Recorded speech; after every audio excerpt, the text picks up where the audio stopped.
Chers amis, bonsoir.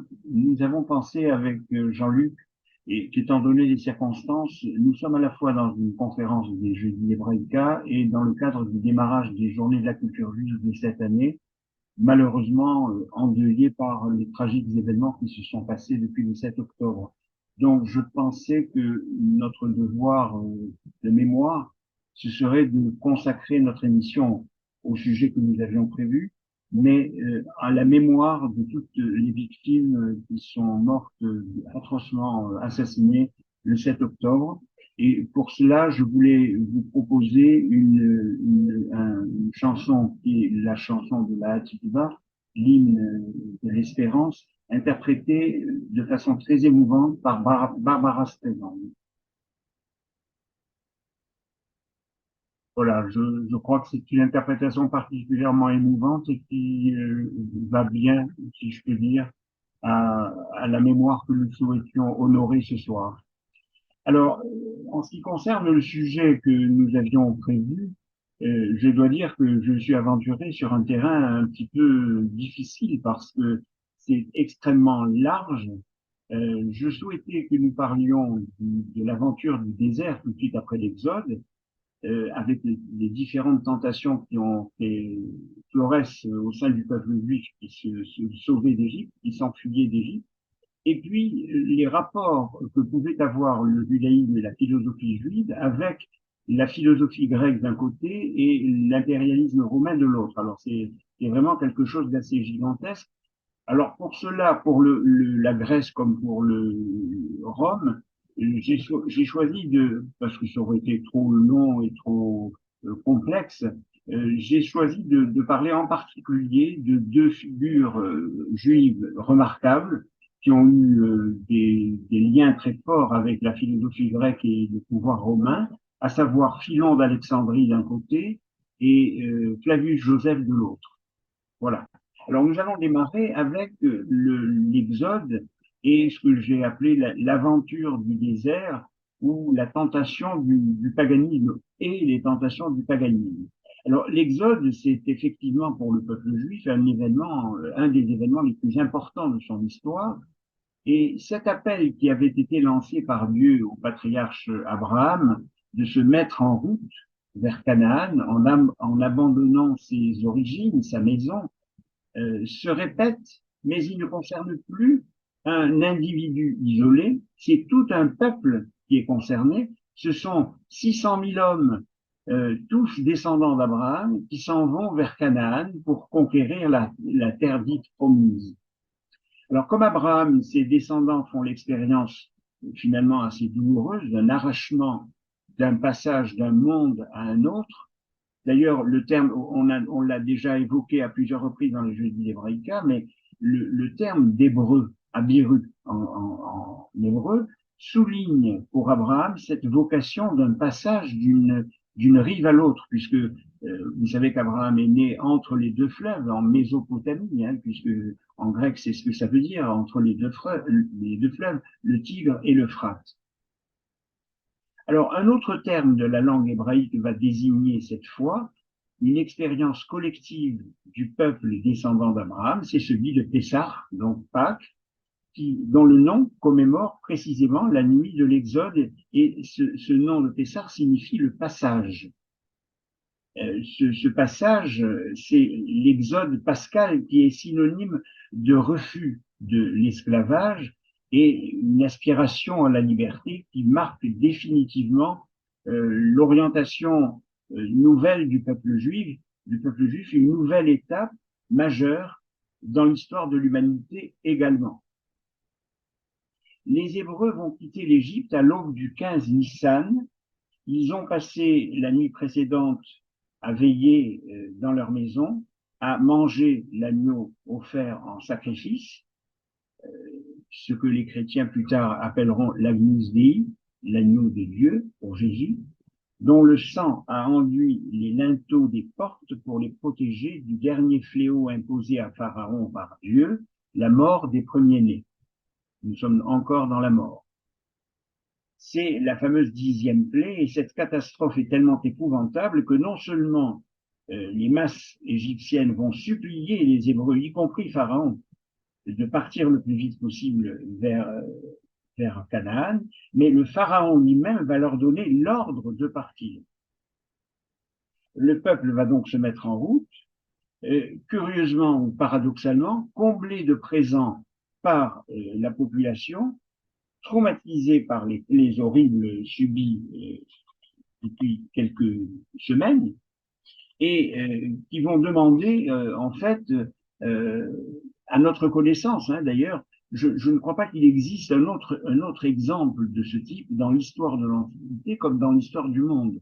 Un peuple tombé en esclavage un peu par hasard, puisqu'au départ, il était entré en Égypte pour essayer de répondre aux problèmes liés à la disette et à la famine, et qui recouvre sa liberté, et ils étaient venus volontairement s'installer en Égypte à cause de cette épidémie accompagnée de disette. Ils sont tombés en servitude et ils décident de retourner vers la mère patrie avec une détermination incroyable. C'est quelque chose. Alors, je veux bien que nous n'ayons pas un regard totalement objectif, mais tout de même, en y réfléchissant un peu, on s'aperçoit que c'est quelque chose, c'est un exemple à la fois politique et humain assez incroyable et qui n'existe nulle part ailleurs, il me semble, dans l'histoire du monde. Vous me direz si je me trompe, à la fin, nous avons des questions, donc n'hésitez surtout pas. Il décide donc de retourner dans la mère patrie. Le peuple avait néanmoins un certain nombre d'habitudes qu'ils avaient prises depuis des siècles. Ils étaient restés 400 ans esclaves en Égypte. Ils avaient donc un certain nombre d'habitudes et ça n'a pas dû être facile de passer de la situation d'esclavage à une autonomie nationale. Et ça ne pouvait se passer que dans ce que les époux Néer, André et René Néer ont appelé la pédagogie de la liberté. Je crois que c'est bien cela, une pédagogie de la liberté, un apprentissage d'un mode de fonctionnement totalement différent de celui qu'ils pouvaient avoir. Alors, leur indiscipline, qui semble faire partie de l'ADN du peuple juif, leur manque de courage et de confiance oblige Dieu à utiliser un autre aspect de sa puissance, à savoir le temps. C'est-à-dire que c'est la première fois ou l'une des premières fois que Dieu intervient dans l'histoire de l'homme, et il va finalement proposer au peuple juif 40 ans d'errance dans le désert pour qu'il puisse se préparer à l'idée de cette liberté nationale. 40 ans dans le désert pour s'habituer à leur nouvelle vie, ils devaient se préparer aux nouvelles tâches qui les attendaient en Canaan. La grande leçon que l'on peut dégager de cet épisode de l'Exode dans le désert, c'est que la libération nationale n'est pas, c'est ça qui est évidemment ce qui procède de l'originalité du judaïsme, ce n'est pas simplement une libération qui serait le fruit d'une victoire humaine, mais c'est bien un don de Dieu. Du coup, l'Exode n'est pas seulement la libération sociale et politique d'un peuple, elle est avant tout une révélation, c'est une révélation de l'existence et de la puissance de Dieu.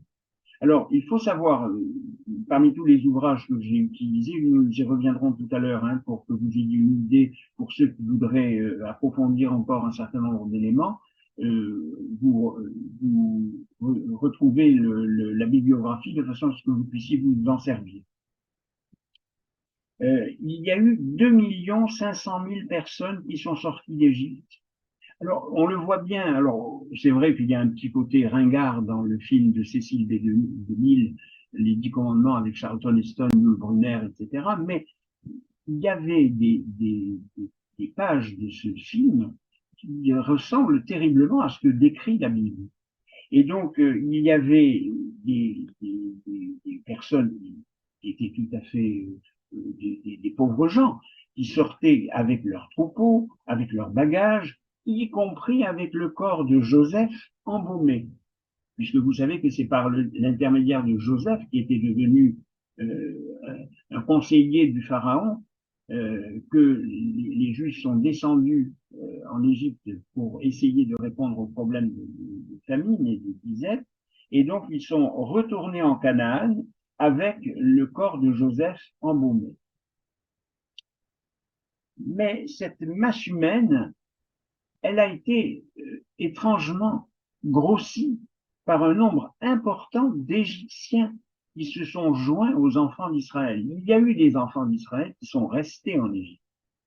De la même façon, nous l'avons déjà un petit peu évoqué dans d'autres jeudis d'Hébraïca, lorsque les Juifs, le premier temple a été détruit par Nabuchodonosor en moins 586 avant Jésus-Christ, et que les Juifs ont été exilés à Babylone, avec les lamentations de Jérémie, par exemple, il est avéré que lorsque Cyrus, 70 ans après, a autorisé les Juifs à retourner en Terre Sainte pour y reconstruire le temple, des Juifs sont restés à Babylone.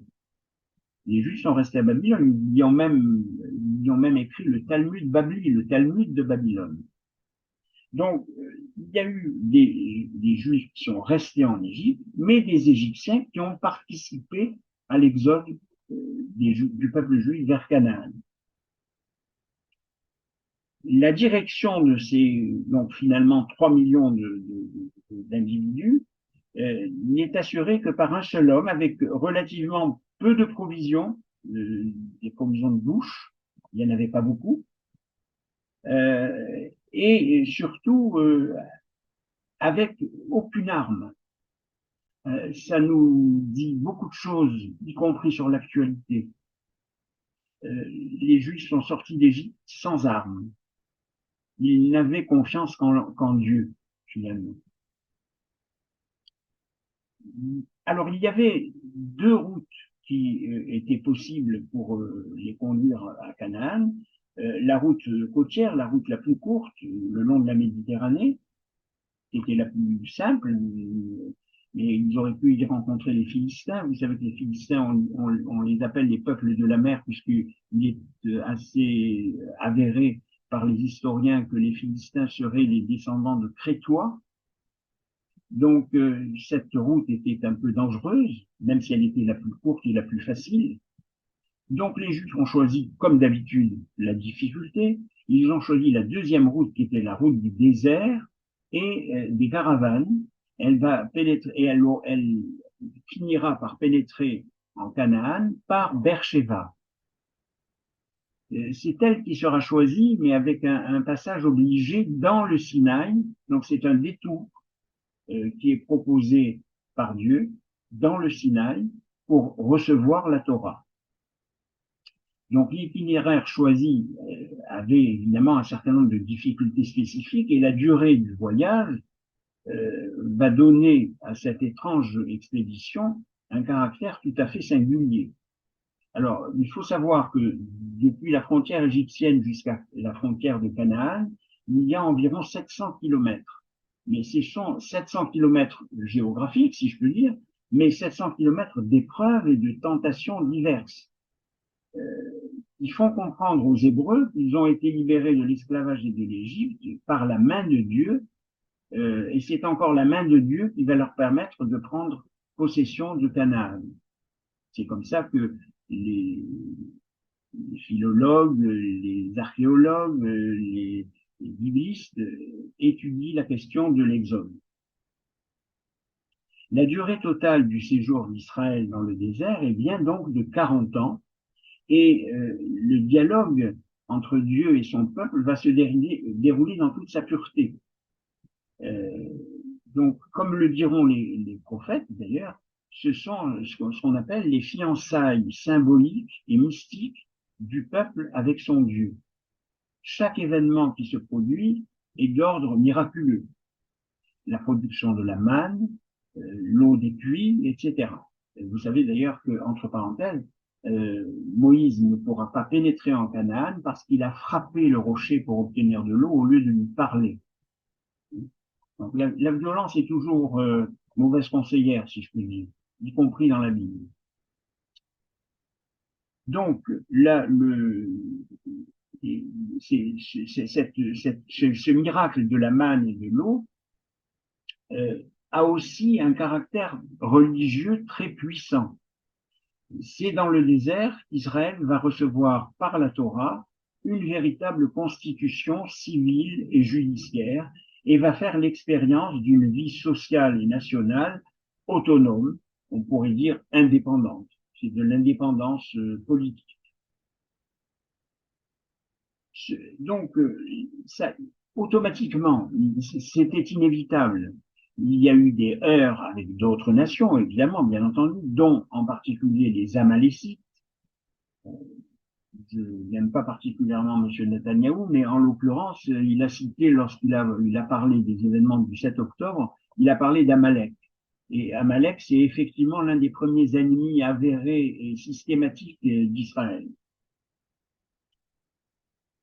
Et donc, nous possédons un certain nombre d'éléments assez précis, finalement, sur l'organisation interne du peuple hébreu, qui se présente un petit peu comme la préfiguration d'un État avec un certain nombre de positions particulières. Donc, par exemple, je vous décris, puisque je l'ai vu dans un certain nombre d'ouvrages sur lesquels je me suis penché, il y avait, par exemple, au nord, vous savez qu'il y avait les fameuses 12 tribus, donc c'était un système un peu clanique, hein. Donc, il y avait des tribus, il y a au nord les tribus d'Acher, de Dan et de Naphtali. Au sud, il y avait la tribu de Gad, de Ruben et de Siméon. À l'ouest, la tribu de Benjamin, Éphraïm et Manassé. Et enfin, à l'est, la tribu de Zabulon, Juda et Issachar. Donc, ce n'est pas ce qu'on pourrait appeler une théocratie au sens politique moderne du terme, car le pouvoir dans le cas de théocratie, le pouvoir aurait été exercé par un clergé. Il n'y avait pas de clergé à ce moment-là. Et la loi de la Torah désigne plutôt ce qu'on pourrait dire une théonomie, c'est-à-dire on s'appuie sur le juridique en quelque sorte. Mais bien évidemment, le peuple hébreu a été aussi sensibilisé, si vous voulez, si on peut dire ça, si on peut employer ce terme, sensibilisé à des tentations de retour au paganisme égyptien. Le chef suprême est paradoxalement non pas Moïse, mais Aaron, son frère. On a déjà parlé de cette illustration musicale qui était l'opéra d'Arnold Schoenberg, qui date de la fin du 19e siècle, du début du 20e siècle, Moïse et Aaron, magnifique opéra, dans lequel on voit bien que Moïse, c'est celui qui est bègue, mais c'est Aaron qui parle, parce que c'est lui qui possède le don de la parole. Donc c'est lui qui est le chef suprême, et donc c'est lui qui est responsable du tabernacle portatif et qui contenait la Torah. On va y revenir tout à l'heure, d'ailleurs, quand on parlera de Rome et de l'impérialisme romain, puisque le général Pompée, on y reviendra, c'est pas la peine que j'en parle maintenant, mais lorsqu'il est entré dans le Saint des Saints, il s'attendait à avoir des tonnes d'or et de diamants et de pierres précieuses, et il a vu qu'il n'y avait rien. Il a dit, ah bon, c'est comme ça que les Juifs utilisent leur temps pour rien? Eh bien oui, pour rien. Ou plus exactement pour quelque chose qui le dépassait largement.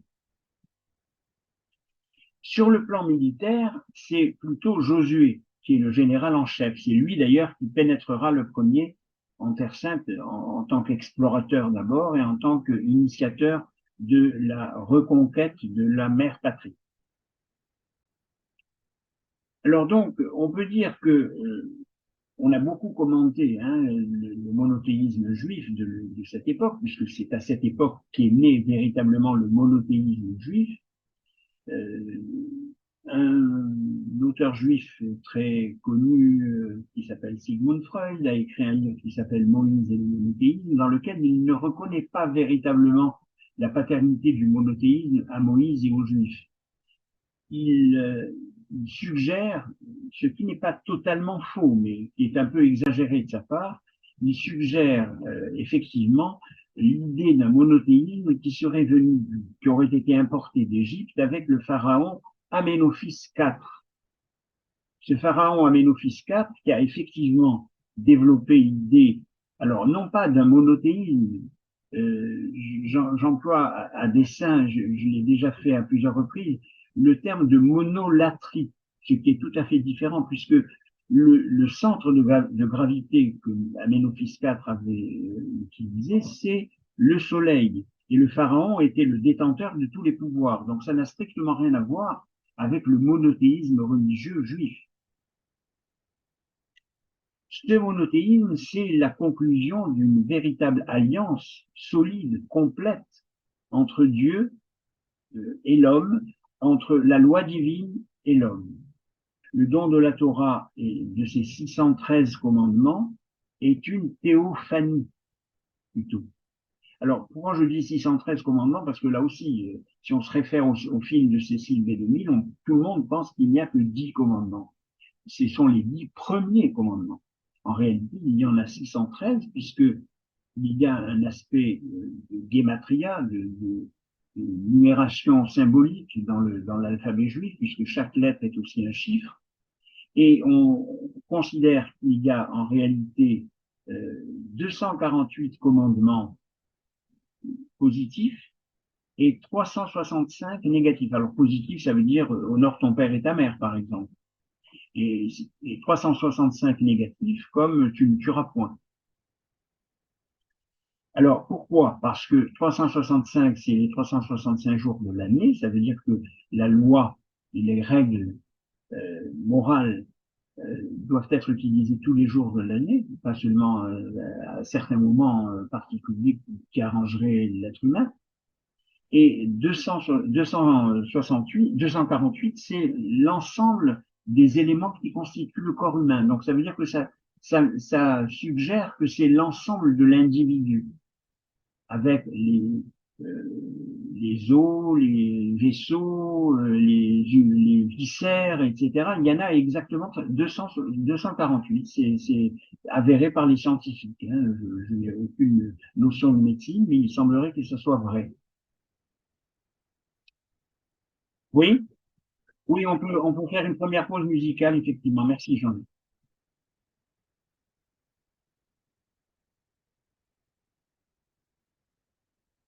Voilà, alors il s'agit d'une musique extrêmement agréable. Ça s'appelle les danses et airs anciens d'un compositeur italien du début du XXe siècle qui s'appelle Ottorino Respighi. Il a écrit les Pins de Rome, les Fontaines de Rome, les Oiseaux. Enfin, il a écrit tout un certain nombre de musiques extrêmement agréables. Et là, ce sont des airs de cour. Voilà, c'est pour la première étape musicale. Donc la Torah a été reçue. On pourrait dire, on pourrait employer un terme en philosophie. On étudie un des ouvrages de Søren Kierkegaard, un philosophe, qui s'appelle Crainte et tremblement. Eh bien, je crois que les Juifs ont accueilli la Torah dans la crainte et le tremblement. Alors, parmi les tentations, donc la Torah c'est un code, hein, c'est un code à la fois religieux très précis, un code moral original et un code social. Donc vous voyez qu'il y a plusieurs dimensions dans la Torah qui a été délivrée aux Juifs. Mais parmi les tentations du désert, évidemment, je ne pouvais pas ne pas citer parmi plusieurs tentations qui ont eu lieu il y a évidemment le fameux veau d'or. C'est extrêmement intéressant à étudier parce que le veau d'or est intervenu pourquoi? Alors, d'abord, le veau d'or, c'est une façon de se rappeler finalement ce qu'ont vécu les Juifs en Égypte, c'est-à-dire qu'il y avait une divinité païenne qui était le dieu Apis, qui était un bœuf. Donc, effectivement, c'était un rappel de ce que les Juifs avaient pu voir tous les jours dans le calendrier égyptien, dans la mythologie égyptienne. Mais c'est non seulement le rappel d'une adoration préalable, auquel certains juifs s'étaient eux-mêmes déjà convertis en quelque sorte, hein, ils n'étaient pas exempts de commettre des erreurs spirituelles, si je peux dire, mais c'est aussi un élément concernant l'impatience et la patience, parce que Moïse était monté pour obtenir la loi, et les premières tables de la loi ont été, semble-t-il, faites par le doigt de Dieu. Moïse est descendu, mais évidemment, ça a pris du temps. Il n'y avait pas d'ascenseur, donc il est monté, il est descendu à pied de Mont Sinaï, et donc, en descendant, il s'est aperçu, les Juifs qui étaient là, en tout cas un certain nombre d'entre eux, ont fait preuve de beaucoup d'impatience et d'irrespect. Et donc, ils voulaient attendre, en fait, que la loi leur parvienne plus vite et de façon plus authentique, plus réelle. Et évidemment, ça n'a pas été le cas, puisque voyant que Moïse ne venait toujours pas, ils ont décidé de demander aux femmes une partie de leurs bijoux, etc., de façon à composer ce veau d'or. Et donc, c'est l'impatience. Alors, curieusement ou paradoxalement, l'impatience de ne pas avoir encore la loi qui a fait que certains juifs ont conçu le veau d'or. Mais ça rappelle exactement, alors vous direz, Dieu en particulier, peut-être on pourra en parler, ce qui s'est passé, c'était aussi l'impatience humaine qui n'a pas pu attendre que dans le jardin d'Éden, lorsque Dieu a demandé à Adam et Ève de ne pas avoir la curiosité trop prompte, trop rapide, de procéder à l'arrachage d'un fruit de l'arbre de la connaissance, c'était une question de patience. Il fallait que l'homme soit en mesure d'attendre cette énorme lumière qui devait lui arriver et qui finalement n'a pas suffi ça n'a pas suffi. Donc, ils ne voulaient pas attendre et ils ont procédé donc à la trahison de leur promesse à Dieu en prenant connaissance de l'arbre de la connaissance. Alors, entre parenthèses, d'ailleurs, on sait que ce ne sont pas des pommes comme on les voit représentées dans les peintures occidentales de tous les siècles, hein, d'ailleurs. C'est pas une pomme, c'est probablement une grenade. En tout cas, c'est pas une pomme parce que c'est pas le fruit habituel de la région, si je peux dire. Donc, il fallait que on découvre en fait, en quelque sorte, la liberté dans le mal. Il fallait que la teshuva soit un retour sur soi-même et un retour à Dieu. La teshuva, c'est la repentance, le repentir, le retour à soi-même, le retour à Dieu. Et ça ne pouvait intervenir que par rapport à la liberté du mal. Alors, vous savez que ça fait partie de la mystique juive, le fait que l'homme, Adam et Ève, n'ait pas respecté la parole qu'ils avaient donnée à Dieu, ça a suscité un élément fondamental dans la mystique juive, c'est les vases brisés, les vases qui contenaient une partie de la lumière divine. Et le rôle de l'homme, c'est ce qui a été demandé par Dieu à l'homme, d'être son adjuvant en quelque sorte, d'être son aide pour pouvoir améliorer le monde. On voit dans quel état nous sommes aujourd'hui, le monde, pour savoir à quel point cette tentation positive, morale, qui était faite pour l'homme, n'a pas été respectée, bien évidemment. Et donc, c'est ce qu'on appelle le tikkun, c'est-à-dire le fait de reconstituer les vases. C'est le retour à la morale initiale, en quelque sorte. Voilà, c'est un premier élément. On n'a pas suffisamment de temps pour aller plus loin, mais c'était un premier élément concernant l'aventure du désert. Maintenant, nous allons essayer de passer au judaïsme antique, confronté à la philosophie grecque.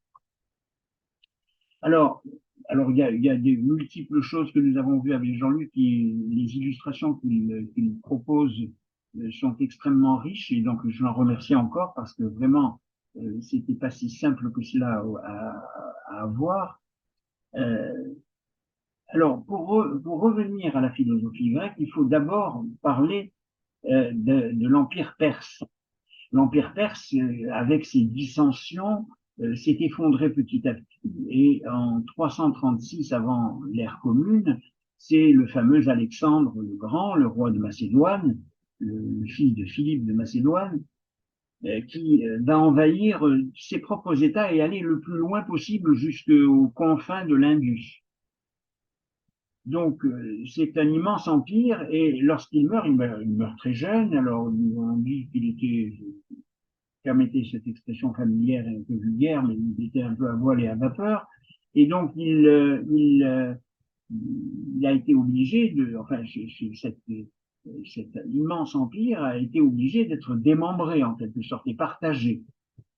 Alors, il y a donc une civilisation qu'on a appelée la civilisation hellénistique, qui a envahi l'ensemble du bassin méditerranéen et l'Orient. Et les deux principaux royaumes grecs qui se sont mis en place, c'est celui des Lagides, ou c'est un autre mot, un autre nom qu'on lui donne aussi, les Ptolémées en Égypte, et celui des Séleucides partout ailleurs.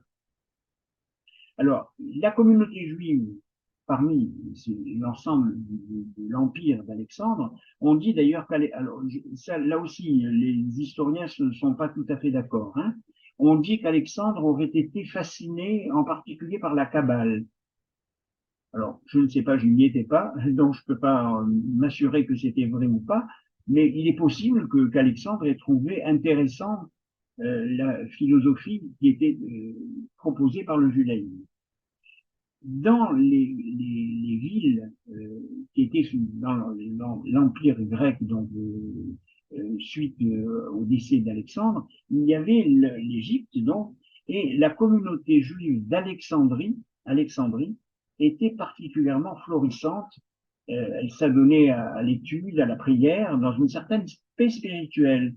Et parmi les personnes qui ont contribué au bien-être de la communauté juive à Alexandrie, il y avait le roi Ptolémée qui voulait enrichir la fameuse bibliothèque qui était un véritable trésor culturel mondial, hein, la bibliothèque d'Alexandrie.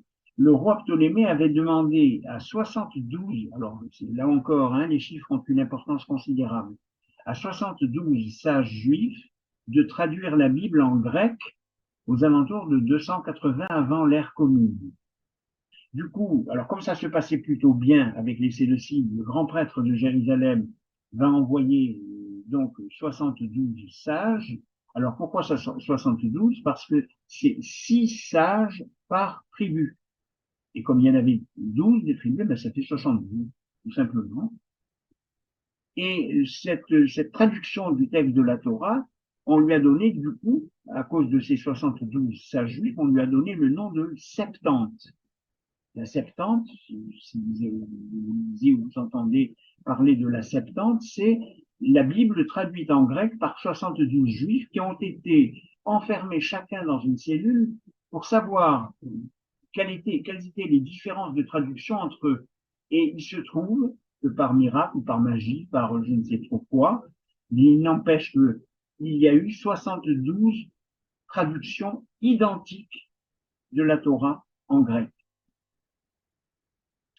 Donc, ce roi Ptolémée avait demandé la traduction, et ce qui s'est passé, c'est que ça a permis la Septante et même encore utilisé encore aujourd'hui parce que ça a permis de traduire le texte de la Torah, bien sûr, mais il y a certains textes qui étaient perdus dans le canon biblique, qui n'étaient pas remontés à la surface, si je peux dire, et qui, dans le canon biblique traditionnel, hein, et qui ont été retrouvés grâce à cette étrange aventure de cette traduction.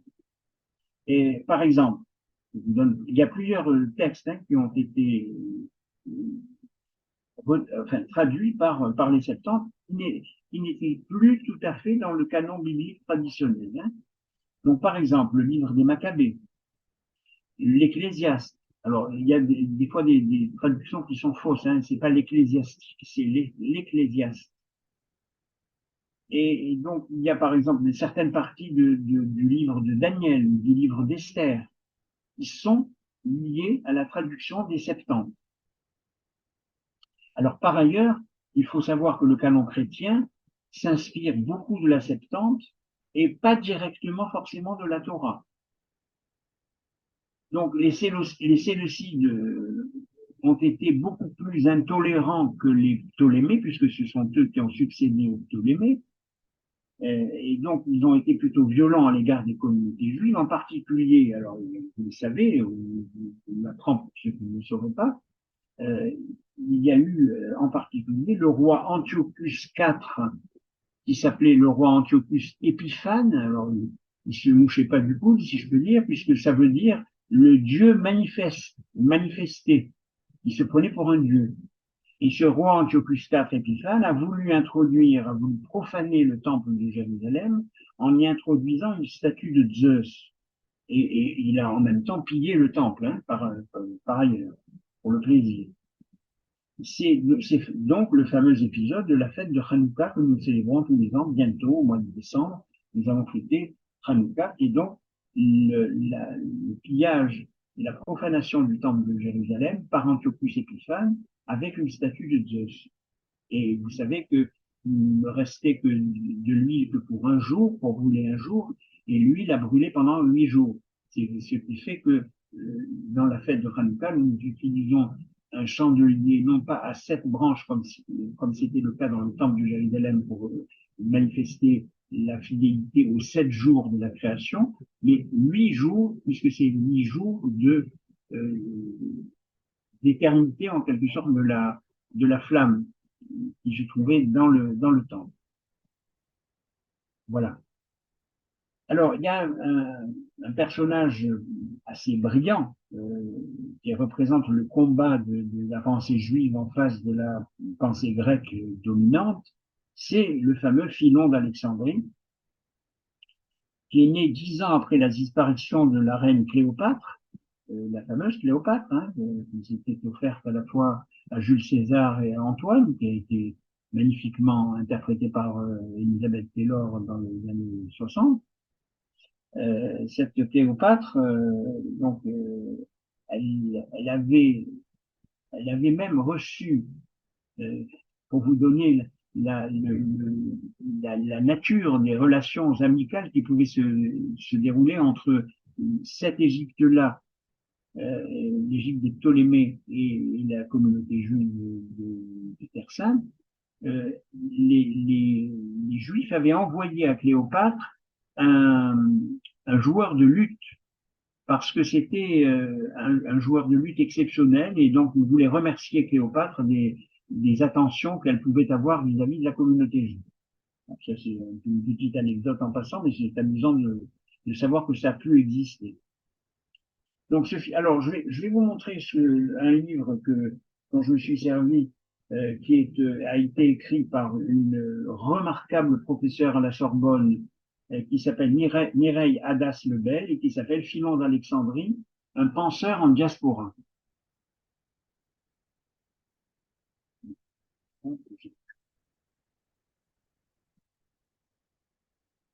Ah. Donc, il est né dans une famille de notables, dans cette ville dont on disait qu'elle était, cette ville d'Alexandrie, qu'elle était la plus belle et la plus saisissante et flamboyante du monde méditerranéen. C'était une excellente, une magnifique ville. Cette ville avait la fameuse bibliothèque monumentale, mais il y avait également le phare d'Alexandrie pour guider les bateaux en mer. Donc, Philon est doté d'une intelligence et d'une culture exceptionnelle. Il possède une vaste culture hellénistique et une profonde connaissance de la tradition juive. En fait, ce qui le caractérise et qui lui a permis d'évoluer de façon extrêmement brillante dans la pensée, dans la philosophie, c'est le fait qu'il était doué à la fois sur les deux tableaux en quelque sorte, à la fois dans la philosophie grecque et dans la pensée juive. Il va utiliser, alors, ce qui caractérise le travail de Phinon d'Alexandrie, c'est, d'ailleurs, vous remarquerez que son prénom est un prénom grec, pas un prénom hébraïque, Philon. Il va s'inspirer de la Septante pour développer une forme de commentaire biblique tout à fait éclairé, en particulier par la philosophie de la raison. Vous savez que c'est un peu ce qui caractérise la philosophie grecque par rapport aux religions, hein, aux religions multiples. C'est le phénomène de la raison, même si, quand on connaît un petit peu la philosophie ou la civilisation grecque, je me suis inspiré de plusieurs ouvrages sur les mythes grecs.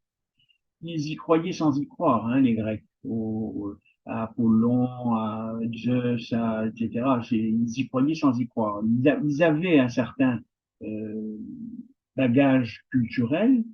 Les dieux étaient importants pour eux, la mythologie était importante, mais elle était justement de la mythologie, c'est-à-dire qu'ils avaient besoin de se raconter des histoires en quelque sorte, comme pour les enfants, pour les faire dormir, il faut leur raconter des histoires. C'était un peu ça la philosophie grecque, sauf que avec des penseurs comme Platon ou comme Aristote, on peut aller un peu plus loin que les contes du Père Noël et on peut essayer de trouver en particulier, je me réfère à un texte que j'ai étudié, parce que j'ai fait aussi du grec et du latin, et le mythe de la caverne de Platon, qui est extrêmement intéressant. Dans les éléments qui sont indiqués par Platon, il y a le fait justement de se référer à l'esprit de raison. Platon était un philosophe extrêmement passionnant, intelligent. Il avait un petit côté dictatorial quand même. Hein. Il voulait enlever d'Athènes les poètes. Il ne voulait pas de poètes. Il voulait des philosophes, mais des philosophes qui aient les moyens de la puissance et de la gloire. Hein. Donc, il faut toujours ménager un peu des nuances dans les jugements que nous pouvons porter sur des grands hommes, parce que c'est quand même un grand homme. Hein. Et donc, il a utilisé le fameux Socrate, qui était fils d'une sage-femme et qui accouchait les âmes. Comme il était fils de sage-femme, ça lui allait bien, il accouchait les âmes. Il faisait de ce qu'on appelle de la maïeutique, Socrate. Et on l'a accusé de pervertir la jeunesse. On va y revenir tout à l'heure quand on va parler des notes et contre-notes des Braïka avec la sexualité dans les trois religions. On l'a accusé de pervertir la jeunesse et on l'a obligé, en fait, on l'a emprisonné et on l'a condamné à boire l'acide. Il est donc mort empoisonné. On fait une pause musicale, oui.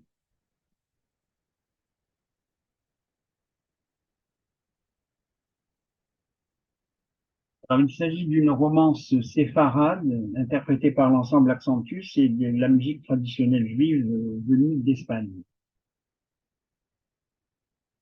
Alors, donc, je reviens à notre Philon d'Alexandrie. Il va en particulier, ses travaux vont lui valoir un hommage appuyé de l'Église, puisque l'enseignement de Jésus utilise beaucoup le système de l'allégorie, parce qu'il va travailler sur la philosophie de la raison qui recourt à l'allégorie. Vous savez que Jésus a utilisé énormément de paraboles et d'allégories, donc qui était un peu, on va dire, le deuxième niveau d'interprétation de la Torah. Vous savez qu'il y avait le pshat, le remez, le drash, le sod. Le pshat, c'était le niveau initial littéral. Justement, le remez, c'était l'aspect allégorique. Le drash, c'était tout ce qui était philosophique, et le sod, c'était le sens, l'interprétation cachée, en particulier de la Kabbale. Bon, et donc Jésus a beaucoup utilisé précisément l'allégorie et donc des histoires en quelque sorte, hein. Et donc l'Église a voulu rendre hommage à Philon d'Alexandrie en le considérant comme un petit peu un précurseur du christianisme. C'était également, alors là aussi, ça peut paraître surprenant, mais Philon n'était pas seulement un intello, si je peux employer ce terme, c'était aussi un homme d'action, puisqu'il va essayer, comme on pourrait dire comme responsable du CRIF aujourd'hui, il va essayer, lors d'une fameuse mission à Rome, auprès de l'empereur Caligula, l'empereur fou, ils étaient tous fous, hein, dans les empereurs romains, ils ont tous été fous. Mais en particulier Caligula, et je vous rappelle une magnifique pièce de Camus qui s'appelle Caligula, sur l'empereur Caligula, qui avait été joué par Gérard Philippe. Il avait donc fait une mission à Rome pour essayer de sauver ou de trouver en faveur de la communauté une solution qui était menacée, une solution pour la communauté juive de Rome qui était menacée d'anéantissement. Donc c'est un homme également de dialogue et d'action. Et vous allez voir que Philon, Flavius Joseph a eu le même type ou presque le même type de destin. Donc, Mireille Hadas-Lebel en parle, c'est elle qui en parle le mieux. Elle a écrit donc sur lui une remarquable biographie. Et on peut dire que le judaïsme de la période hellénistique va posséder, à travers Philon et d'autres, sa propre littérature. On les a appelés les textes alors que vous entendiez bien pour ne pas vous tromper, les textes du Deutéro-Zacharie, dans les années 320 avant l'ère commune. Deutéro-Zacharie. Alors, par exemple, certains annoncent, dans une certaine mesure, hein, les évangiles chrétiens, puisqu'ils traitent du futur avènement d'un Messie décrit comme un roi humble et juste et pacifique. Alors, je vais vous lire un petit extrait parce que ça me paraît intéressant. Concernant ce Deutéro-Zacharie. Et Zacharie écrit: Tressaille d'allégresse, fille de Sion. Presse des acclamations, fille de Jérusalem. Voici ton roi qui s'avance vers moi. Juste et sauvé est-il, humble et monté sur un ânon d'une petite ânesse. Il supprimera d'Éphraïm le char de guerre et de Jérusalem le char de combat. L'arc de guerre sera brisé, il proclamera la paix parmi les nations. On croirait entendre Guterres, le secrétaire général des Nations Unies. Mais en l'occurrence, c'est une autre thématique qui va intéresser en particulier les chrétiens, les pères de l'Église. C'est la souffrance du Messie qui, par son sacrifice, transforme les cœurs.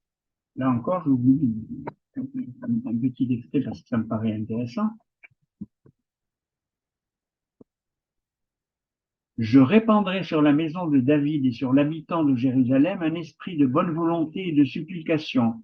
Alors tournés vers moi, ils regardent celui qu'ils ont transpercé, ils célèbrent le deuil pour lui comme pour le Fils unique, ils le pleureront amèrement comme on pleure un premier-né. Ce jour-là, le deuil de Jérusalem sera aussi grand que celui de Hadad Rimon, dans la plaine de Megiddo, deuil d'une divinité phénicienne qui mourait à la fin des révoltes et ressuscité à la saison des pluies. Ce jour-là, une source jaillira pour la maison de David et les habitants de Jérusalem en remède au péché et à la souillure. Alors, j'ai fait exprès de vous lire ces extraits parce que ça me paraît extrêmement significatif et éloquent par rapport au père de l'Église et au texte chrétien. Il y a une parenté très évidente. à mon avis. Alors, par exemple, dans le livre de l'Ecclésiaste, il va aussi indiquer la vanité des efforts accomplis par l'homme pour triompher de sa condition de finitude et d'absurdité. Un dialogue va s'établir, par exemple, avec trois grands courants de la philosophie grecque, l'épicurisme, le stoïcisme et le cynisme. Par exemple, vous connaissez tous ce texte de l'Ecclésiaste. Vanité des vanités, tout n'est que vanité. Ou rien de nouveau sous le soleil. Georges Bernanos écrira un livre qui s'appelle Le soleil, sous le soleil de Satan. Donc, dans le livre, un autre livre de la période d'Eutéro-Zacharie, le livre de Judith et des Maccabées, on parle de l'adjectif apocalyptique. Le mot apocalyptique utilisé aujourd'hui parfois à tort et à travers et qui est réservé à des événements considérés comme catastrophiques. Alors il s'agit de brusques transformations du monde, brutales, de déséquilibre climatique, maritime, terrestre, enfin très angoissant.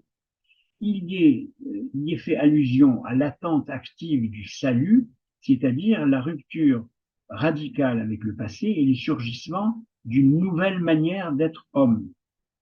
Le prophète d'Apocalypse est gardien d'un message, mais c'est un message d'espérance. Et le mot apocalypse signifie en grec d'ailleurs dévoilement, découverte et même révélation. Donc l'auteur étudie la question du mal, de son origine, de ses manifestations, et il recourt au symbolisme des nombres. Il faut donc se livrer à un véritable décodage pour comprendre le message du Deutéro-Zacharie. Peut-être une autre interruption musicale et ensuite on passera à la domination romaine rapidement.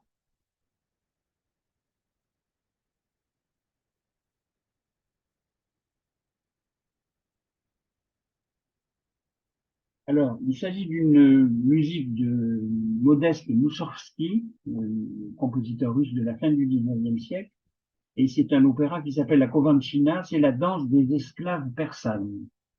Voilà. Vous savez que j'aime bien l'opéra, mais là, en l'occurrence, c'est pas du chant, c'est de la danse, mais c'est très agréable à entendre, je trouve. Alors, pour parler de la domination romaine, euh, je crois qu'il faut rappeler quelques éléments. La dynastie hasmonéenne, euh, elle avait pourtant gagné une forme d'autonomie, là encore, et d'indépendance. Elle a été malheureusement minée par des rivalités entre les prétendants au trône, un peu comme pour Alexandre le Grand. Des luttes fratricides vont se dérouler au 1er siècle avant Jésus-Christ, et elles ont été si violentes que chaque camp a fait appel à Pompée, le général romain qui était installé à Damas, pour qu'il leur apporte son aide. Sauf que c'était un mauvais calcul, parce que Pompée, lui, a préféré venir et donc s'installer en tant qu'impérator. Il était installé à Damas, hein.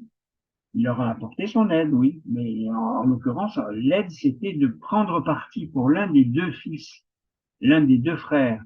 Il y avait Hircan et l'autre, je ne sais plus quel était son nom, enfin bon, peu importe. Euh, et donc, il y avait Aristobule, voilà, pardon, le deuxième frère. Il y a Hircan II et Aristobule. Et il a pris parti, Pompée, pour Hircan. Il a donc pénétré dans le temple, c'est le fameux épisode dont je vous parlais tout à l'heure. Il a été sidéré de constater qu'il n'y avait absolument rien dans le Saint des Saints. Il n'y avait rien, puisqu'il y avait que les traces de la Torah, c'est tout. Il n'y avait pas de statues, de bijoux, de lingots, etc. Il va devenir donc un personnage important sur le plan politique, puisqu'il va imposer un très lourd tribut à la Judée, et il va donner, la Judée va devenir cliente, c'est le terme qui était employé à l'époque, cliente de l'Empire romain. Et donc le judaïsme va avoir un statut particulier qu'on appelle le statut de la religio licita, c'est-à-dire en traduction du latin, la religion autorisée. Alors, attendez, je vais vous dire ça aussi, parce que c'est assez intéressant de voir comment ça se passait. Attendu que le peuple juif a été reconnu animé de bons sentiments envers le peuple romain, non seulement au temps actuel, mais aussi dans le passé, et surtout sous mon père, l'empereur César, j'ai décidé que les Juifs pourraient observer les usages conformément à la loi de leur ancêtre, ainsi qu'ils le faisaient du temps de Hircan II, grand prêtre du Dieu très haut, que leur contribution sacrée serait inviolable et envoyée à Jérusalem pour être remise au receveur de cette ville. Ils ne seraient pas astreints à donner caution le jour du Shabbat, ni le jour précédent à partir de la 9e heure. Si quelqu'un est pris en flagrant délit du vol de leur livre saint ou de leur argent sacré, qu'il soit considéré comme un voleur sacrilège. Vous voyez qu'il y avait des éléments plutôt, entre guillemets, plutôt sympas de la part des Romains. Mais en réalité, non, c'était purement et simplement de l'impérialisme complètement cruel et puissant. Donc, un personnage assez étrange, va nous rapporter des témoignages très précieux sur cette période, grâce à une histoire personnelle absolument passionnante que nous raconte. Alors, c'est une version tout à l'heure, Jean-Luc nous a montré la couverture du livre. C'est un livre de Patrick Bannon qui s'appelle Flavius Joseph, un juif dans l'Empire romain. Ça, c'est Philon d'Alexandrie. Et l'autre, c'est Flavius Joseph. Là encore, vous voyez, Philon, nom grec, Flavius, c'est un nom romain aussi. C'est pas un nom juif. Alors, Flavius, il est prêtre, général de Galilée. Il va tenter d'éviter le pire à son peuple en se battant en Galilée. Il va être également diplomate et stratège de talent, puisqu'il va être patriote au point de mener contre Rome une guerre à laquelle il ne croit pas, mais il participe à la guerre. Il a été l'un des derniers survivants d'un combat acharné en Galilée. Et il sera partisan de Titus alors c'est là qu'il y a des éléments extrêmement interrogateurs sur ce personnage. Est-ce que c'est un héros? Est-ce que c'est un traître? Beaucoup de gens sont assez perplexes parce qu'il va il va être partisan de Titus lors du siège de Jérusalem et de la destruction du deuxième temple. C'est un personnage à la fois passionnant, c'est un homme politique, on va dire, on va utiliser un terme peut-être un peu bizarre, mais un homme mosaïque. On ne sait pas exactement à quel bord il appartient. C'est un homme qui est très très intelligent, une sorte de Henry Kissinger, je ne sais pas, j'ai pensé à lui mais c'est quelqu'un de très spécial. Et il va y avoir donc une véritable levée de bouclier. Et c'est un personnage qui va être l'auteur de plusieurs ouvrages extrêmement intéressants. La guerre des Juifs contre les Romains, les Antiquités judaïques. Il va même révéler, c'est l'un des seuls textes que nous ayons en possession, qui nous fait, mis à part les évangiles évidemment, hein, mais qui nous prouve l'existence de Jésus, de Jean-Baptiste, de Jacques. Donc, ça correspond, on va dire, à la naissance d'un judaïsme rabbinique. C'est à cette époque-là que va naître un judaïsme rabbinique particulier, c'est-à-dire l'apparition du Talmud, tout simplement. C'est aussi bête que ça, si je peux dire. C'est extrêmement intéressant. C'est une période particulièrement riche pour la philosophie juive, puisque le Talmud né à peu près à cette période-là. Voilà. Je suis désolé parce que j'essaye d'être le plus court possible pour éviter de mordre sur le temps. Et je voulais vous parler maintenant de nos notes et contre-notes que nous avons eu l'habitude de mettre en place cette année. Et oui, si tu veux bien, Jean-Luc, oui.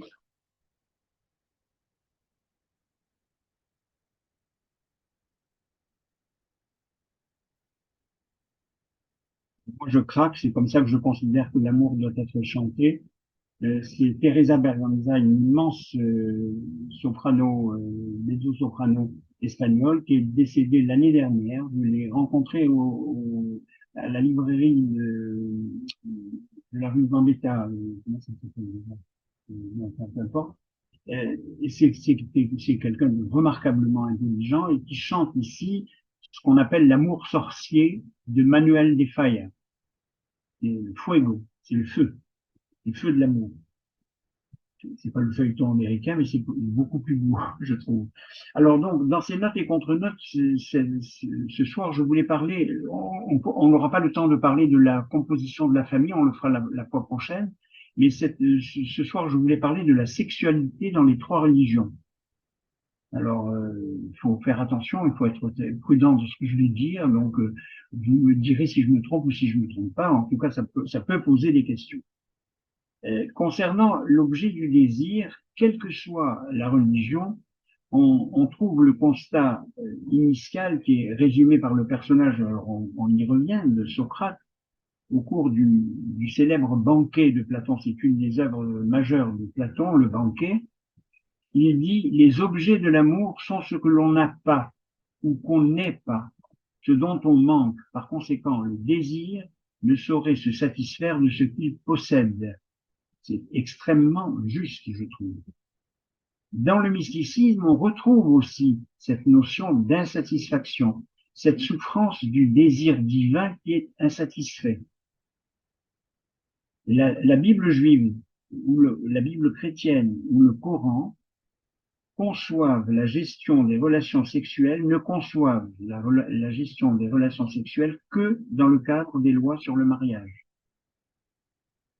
Alors, il y a eu des petites évolutions, mais globalement, c'est comme ça que ça se passe. Célibat, chasteté, continence ne sont pas forcément synonymes. Le célibat relève du juridique, on est marié ou on n'est pas, par exemple, mais la chasteté, par contre, elle relève de la morale, c'est l'état de pureté sexuelle. L'homosexualité en tant qu'attirance pour le même sexe a été et est toujours très suspecte dans les trois religions.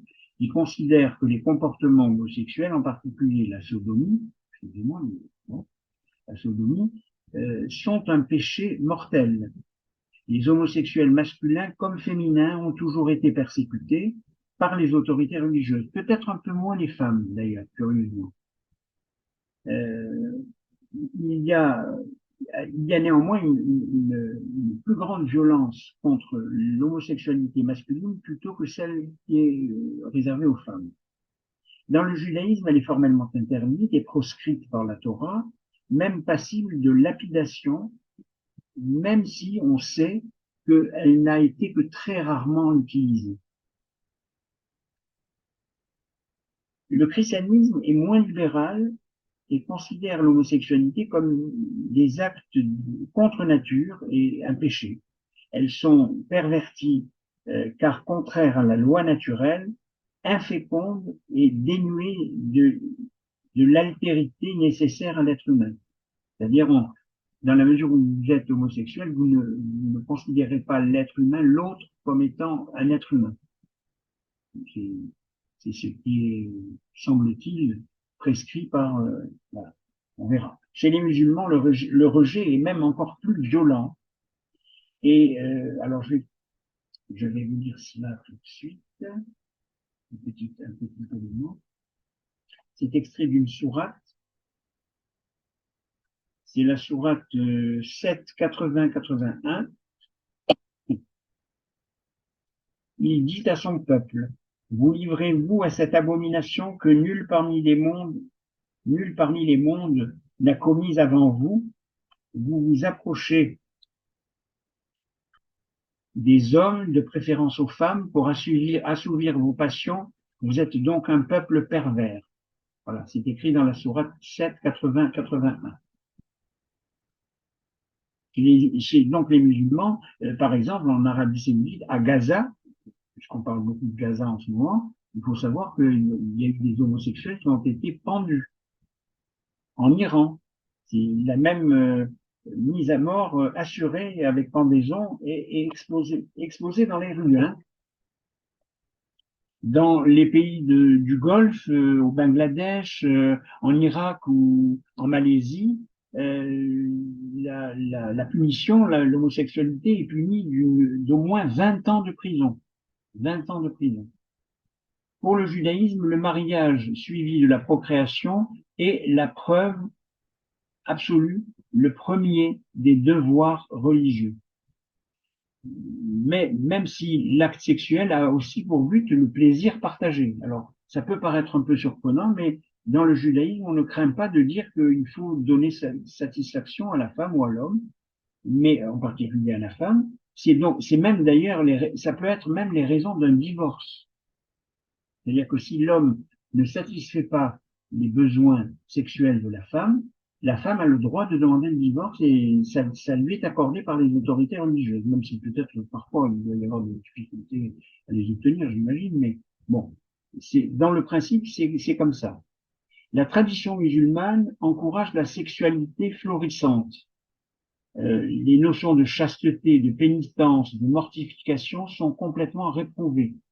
Par contre, la virginité de la mariée est fortement recommandée, tout comme la satisfaction, mais la satisfaction masculine, pas féminine. C'est un avant-goût du paradis, du paradis perdu.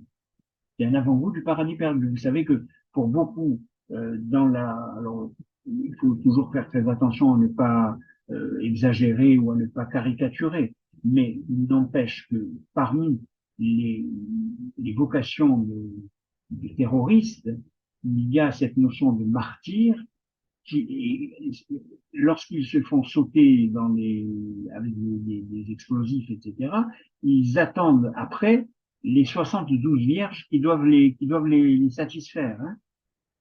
C'est écrit comme ça. En tout cas. Donc, par ailleurs, la prostitution est interdite dans l'islam, mais il n'existe pas de condamnation forte de la pédophilie, par exemple, curieusement. On sait d'ailleurs quels sont les silences un petit peu douteux de partie de l'Église sur les débordements délictueux de certains prêtres. Ce silence est assez, enfin moi je trouve que c'est assez éloquent. Et il doit exister le même type de silence dans certaines écoles juives. C'est pas impossible non plus, hein. Pas du tout. Vous savez que l'homme est capable du pire et du meilleur dans tous les domaines et dans toutes les religions. Voilà. Voilà, c'est quelques éléments, hein, juste comme ça pour rigoler, pour réfléchir, pour essayer de comparer et de poser toutes les questions que vous souhaitez. Voilà. J'espère vous avoir un petit peu satisfait, ne pas vous avoir trop ennuyé.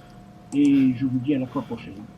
Merci beaucoup, Roger. Merci infiniment. Non, non, ça, tu ne nous as certes pas ennuyé.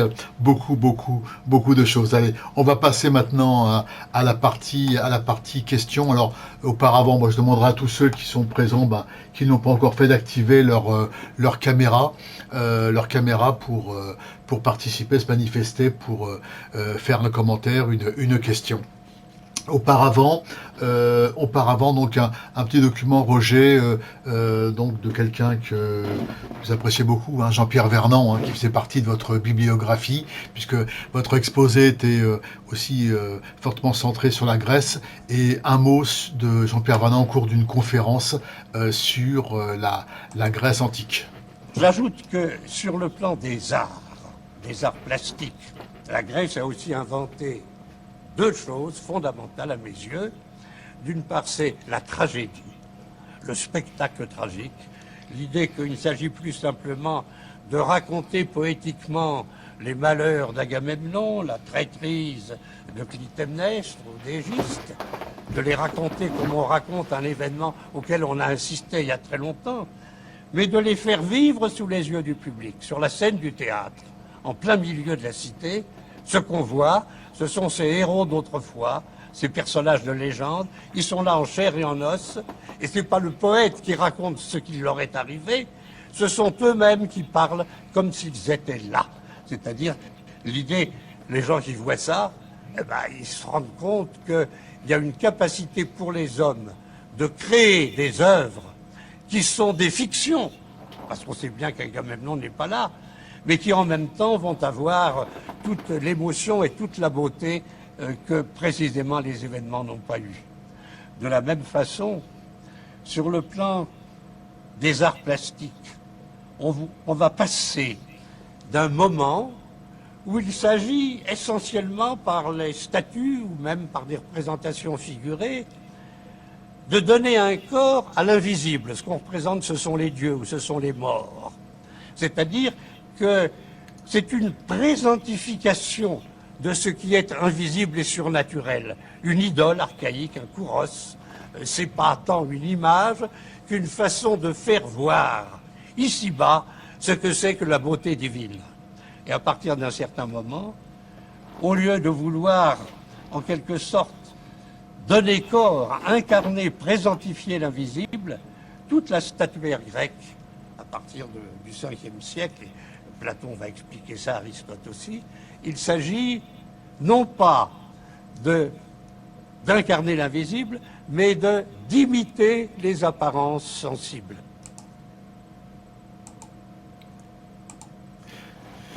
Voilà, donc beaucoup d'innovation de la part de la Grèce antique. Merci infiniment Jean-Luc, parce que Jean-Pierre Vernant, c'est vraiment une plume, et c'est une chorma, si on peut employer ce terme hébraïque, parce que c'est quelqu'un de remarquablement intelligent qui a tout compris de la civilisation grecque. Quand il dit la tragédie, il y a la tragédie, la philosophie et la statuaire, effectivement. Alors moi, je suis très très sensible à la statuaire grecque, même si je sais que jamais j'accepterai que dans une synagogue il y ait le corps d'un kouros ou d'une kouré, mais un kouros c'est un jeune homme, hein, en grec. Et ce que l'on voit dans la statuaire grecque, c'est ce qui est précisément interdit justement dans la loi juive, c'est-à-dire aucune représentation physique de tableau ou de peinture, alors qu'on sait par ailleurs que dans certains endroits, je vous en ai déjà parlé, en Syrie, la synagogue de Doura Europos est constellée de peintures. Donc il faut toujours en prendre et en laisser, hein. Mais Jean-Pierre Vernant, je conseille les ouvrages, en plus ils sont faciles à lire, hein. Merci Roger, merci infiniment. Allez, on va passer, donc y a-t-il des questions? Non, je vous ai en face de moi sur donc, toutes les vidéos. N'hésitez pas à lever la main pour faire ou une question ou une remarque, hein. On n'est pas limité strictement à des questions Oui, formelles. Même une injure, hein, j'accepte, hein. Voilà, donc n'hésitez pas à intervenir. Je vais ouvrir le bal, oui. Juste Roger, par rapport à la confrontation existentielle civilisationnelle avec l'Empire grec et romain, pour vous, les Juifs étaient finalement plus proches, sentis plus proches ou pas de la civilisation grecque, de par, je dirais, la place de la raison, du raisonnement, de l'étude, par rapport à l'Empire romain ou non? Oui, je pense que en fait, ce qui s'est passé, je crois que ce qui s'est passé, c'est qu'il y avait une plus grande accointance de l'esprit en grec et en hébreu, alors qu'au niveau romain, c'est beaucoup plus politique et totalement ras des pâquerettes, quoi. Enfin, je veux dire, alors, ça ne veut pas dire qu'il n'y a pas eu de grands penseurs, Cicéron, Tite-Live, bien évidemment, mais ça n'a pas la même dimension que la Grèce. Cicéron, c'est un habile bretteur, c'est un avocat. Tite-Live, c'est un historien, mais c'est un historien un petit peu, on va dire, je dis pas ras des pâquerettes parce que ce serait ridicule de parler comme ça, mais disons, c'est un bonhomme qui est proche du pouvoir. Donc, il n'a pas une vision simple, ou une vision nuancée, ou une vision objective de la réalité. Alors qu'en grec, en Grèce et en grec, on a droit à toutes les possibilités de l'esprit, je trouve. Donc c'est pour ça, je crois que c'est pour cette raison que les Juifs se sont sentis beaucoup plus proches de la pensée grecque que de la pensée romaine, me semble. Alors à noter quand même, mais vous me direz si je me trompe ou pas, qu'au niveau de la... Bon, c'est vrai que bon, l'héritage de la part de Romain, bon, reste la puissance, Voilà. la puissance, la guerre, la puissance et la politique. Par contre, effectivement, au niveau de l'Empire grec, ils ont démarré comme ça, et c'est après l'affaiblissement de l'Empire grec et les défaites qu'ils ont connues, qui finalement après se sont tournés finalement vers, vers Voilà, une force spirituelle, cérébrale infiniment plus importante. C'est bien ça? tout à fait, absolument. Vous savez, quand on voit par exemple les tragédies grecques, il en a parlé Jean-Pierre Vernant, la fameuse trilogie des Atrides, avec l'histoire d'Agamemnon, enfin, qui a été obligé d'aller à la guerre de Troie à cause de sa belle-sœur, puisque c'était sa belle-sœur Hélène, la femme de Ménélas, le frère d'Agamemnon. Il a été obligé de sacrifier sa fille Iphigénie pour que les navires puissent envisager de partir vers Troie. Ensuite, quand il est rentré, sa femme, il s'attendait à avoir les bras ouverts de sa femme, oui, les bras ouverts pour mieux le poignarder dans le dos avec son amant Égiste. Et sa fille et son fils se sont mis à vouloir venger leur père en tuant leur mère. Enfin, l'histoire des Atrides, c'est une histoire absolument abominable hein, sur le plan humain. Mais pourtant, c'est d'une beauté. Si vous en avez la possibilité, je vous conseille de voir au moins deux films de Michael Kakoyannis qui s'appellent Electre et l'autre qui est Les Troyennes, avec en particulier une actrice absolument remarquable qui s'appelle Irène Papas, qui est morte de la maladie d'Alzheimer il y a quelques mois, mais qui est remarquable. Grande actrice, oui. Voilà. Et dans les Troyennes, elle est accompagnée d'une autre immense actrice, Catherine Hepburn, qui joue le rôle de la reine Écube, la reine de Troie. Merci Roger. Allez, il est presque 20h. Y a-t-il une question, une remarque? N'hésitez pas, hein, n'hésitez pas. Non. On est là. Alors Annie, on ne vous voit pas Annie. Alors, je vous active votre micro au cas où vous auriez, comme vous ne pouvez pas lever la main, effectivement votre caméra ne fonctionne pas, donc je vous active votre micro si jamais vous avez une remarque à faire ou pas. Alors, à vos côtés, y a-t-il des remarques, des questions? Patricia, je te sens très muette, hein, ça m'inquiète d'ailleurs. Voilà. Bon, dans ce cas-là, on va... Didier a peut-être une question. J'aimerais bien que Didier ou Annie... Ou un commentaire. Allez, Didier, je vous ouvre. Au moins, allez, un petit commentaire, ou ne serait-ce qu'un petit salut à Roger. Allez, je vous active votre micro, Didier, Sylvie. Oui. Voilà. Ben, écoute, merci en tout cas, un grand merci Roger, j'apprécie tout ce que tu as partagé. Non, je n'ai pas de questions, mais en tout cas, pour moi, c'est très intéressant d'avoir un regard sur cette histoire-là. Pour ceux qui ne me connaissent pas, je suis pasteur protestant. Et donc d'avoir un regard sur toute cette période-là, le regard, non pas du christianisme, mais le regard du judaïsme et ton regard sur toute cette période, c'est très intéressant. Merci. Patricia, tiens, Patricia, ça y est, a décidé de s'exprimer. Je t'active ton micro. Vas-y, Patricia. Oui, bonsoir tout le monde. Roger, ce que je voulais te dire, c'est que tu as employé une idée que je n'avais pas du tout développée, c'était l'impatience. Et je trouve que c'est bien d'avoir dit ça, parce que on est un peuple, le peuple hébreu, pardon, est un peuple assez, comment dire ça, il demande toujours, comme il a le goût de la vie, comme il a le goût de la détermination, il est toujours en quête de demande, et il faut que ça arrive de suite, parce qu'on a cette force de vouloir faire de suite. Et je trouve que ce terme que tu as employé, ben, il est bien. Il est bien. Tu as parlé de l'impatience de Adam et Ève. Tu as parlé après de l'impatience du peuple qui attendait que Moshe descende. Bon, en fait, il y avait un décalage d'horaire, hein, je crois. C'est ce que j'ai appris. Oui, c'est un malentendu.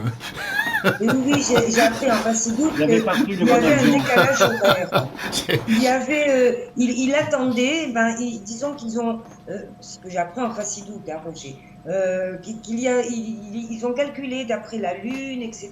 Oui, Et oui, en fait, oui, c'est Allez, vrai. Roger devait descendre à un tel moment, il devait descendre en fait, eux ils croyaient qu'il allez, allait descendre ta la question. veille. Allez, ta question, Patrick. Ma question, je n'en ai pas. Je voulais Ah, simplement d'accord. dire que, Roger, merci d'avoir soulevé ce point d'impatience, parce que je pense que bon, ça caractérise quand même le peuple juif, pas négativement, hein, pas du tout négativement. Au contraire, on est impatient parce que on veut la chose, on veut y arriver, on est déterminé. Et parce qu'on est impatient, on est indiscipliné, ça c'est vrai. Non, enfin, indiscipliné, oui, bon, si tu veux, oui, c'est-à-dire qu'on a envie de dire chacun sa Bah parole. si, bah il faut le dire. Parce Que- que oui, si on tu n'est pas veux, très discipliné. indiscipliné. Si tu veux, Merci, indiscipliné, mais merci. voilà. Je voulais te remercier, Roger, de ta prestation ce soir. Merci. Voilà, on va terminer là-dessus, à moins que Jean-Hugues, vous ayez une remarque ou un mot pour Roger. Allez, je vous donne le micro, mais ne serait-ce qu'un salut en ce cas-là. Y a pas, on n'est pas obligé de poser une question ni faire une remarque. À vous, Jean-Hugues. Pas de remarques, mais je voulais remercier Roger pour l'intérêt que j'ai eu à suivre cette conférence. Merci beaucoup. Et merci, merci de votre présence en tout cas. Hein. Et nous n'avons pas d'injure à te faire, hein, Roger. Très bien. On va dire un mot du programme avant de remercier Roger. On va dire un mot du programme. Alors, on est en pleine journée de la culture juive. Donc, comme vous avez vu, donc cette présente conférence était sous le signe des journées de la culture juive 2023, donc qui a innové en ne prenant pas de thème. Donc, il n'y a pas de thème particulier. Donc, on traite différents sujets, souvent indépendants. Donc, on aura la semaine prochaine Izzy qui nous rejoindra pour continuer sa présentation sur la mystique. Et là, il abordera, après la mystique juive, la mystique chrétienne. Après, on aura donc le 23, je vais revenir donc Delphine Horviller, qui dirige donc Judaïsme en mouvement, hein, mouvement libéral à Paris, et qui va venir ici donc faire une conférence. Alors initialement, c'était Judaïsme et laïcité. Après, dans le cadre de l'actualité, peut-être qu'elle va adapter son thème. C'est un point qui est encore ouvert sur le thème qu'elle va aborder par rapport à la situation actuelle de l'antisémitisme et de la violence. Et on terminera donc le 30 avec Maurice Lugassi, on reviendra sur les figures oubliées de l'armée juive. Voilà pour ce thème, et donc je parlais de Delphine Horviller, voilà, donc, qui sera présente, hein, Anne. Donc je t'ouvre ton micro, Anne, si tu veux en dire un mot. Donc la semaine prochaine. Alors, par contre, c'est à Saint-Pierre-des-Cuisines, et il faut faire très vite parce que je crois que toutes les places quasiment ont été réservées, c'est ça? La plupart. Alors, je l'ignore, mais je pense qu'il est de toute façon obligatoire et au-delà de ça, très recommandé de réserver. C'est sur le site de ajlt.com. Voilà. D'accord. Effectivement, ce sera à Saint-Pierre-des-Cuisines. Alors quel succès, parce que hier on était en réunion CRIF, et donc il y avait des représentants de la GLT, donc qui ont dit qu'effectivement je crois qu'il y a 370 places ou 380 places à Saint-Pierre-des-Cuisines, il y avait déjà 350 réservations hier. Donc c'est dire le succès de Delphine Horviller, donc voilà, donc qui nous fait l'honneur d'être ici. Voilà pour le programme à venir. Voilà, donc je vais réactiver les micros. Hop, et on va remercier. Voilà. On va féliciter. Attendez une petite seconde. Merci Roger, bravo Roger. Roger, bravo. Voilà. Bravo, Un grand merci. Merci beaucoup Roger par encore un exposé très très fouillé, hein, et un travail énorme. Voilà, donc on se retrouve. En tout cas, merci à tous infiniment de votre présence, oui, absolument. Et puis on va se quitter comme on a démarré, en pensant notamment à tous les otages, tous ceux dont on espère très très vite à Gaza la libération. Et il y a beaucoup de chansons qui ont été créées sur ce sujet. On va se quitter à la place du générique avec l'une d'elles qui est magnifique, une vidéo, une voix magnifique.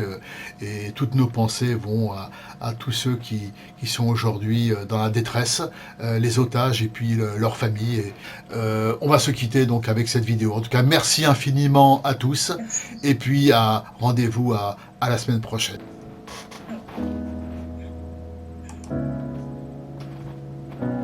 I'm coming home, coming home. Tell the world I'm coming. And the blood will dry underneath my nails.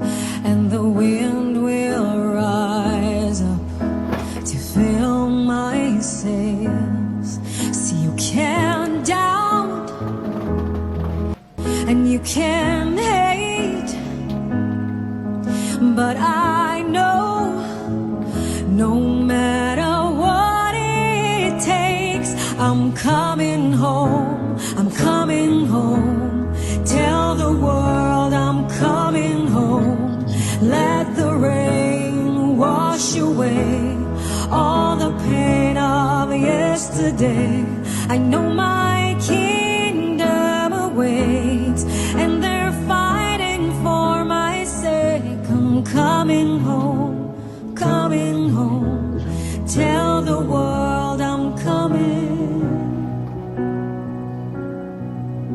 So far away from where I belong, but it's always darkest before the dawn. And you can't doubt, and you can't hate, but I know no matter what it takes, I'm coming home, I'm coming home. Tell the world I'm coming home. Let the rain wash away all the pain of yesterday. I know my kingdom awaits. They are fighting for my sakes. I'm coming home, coming home.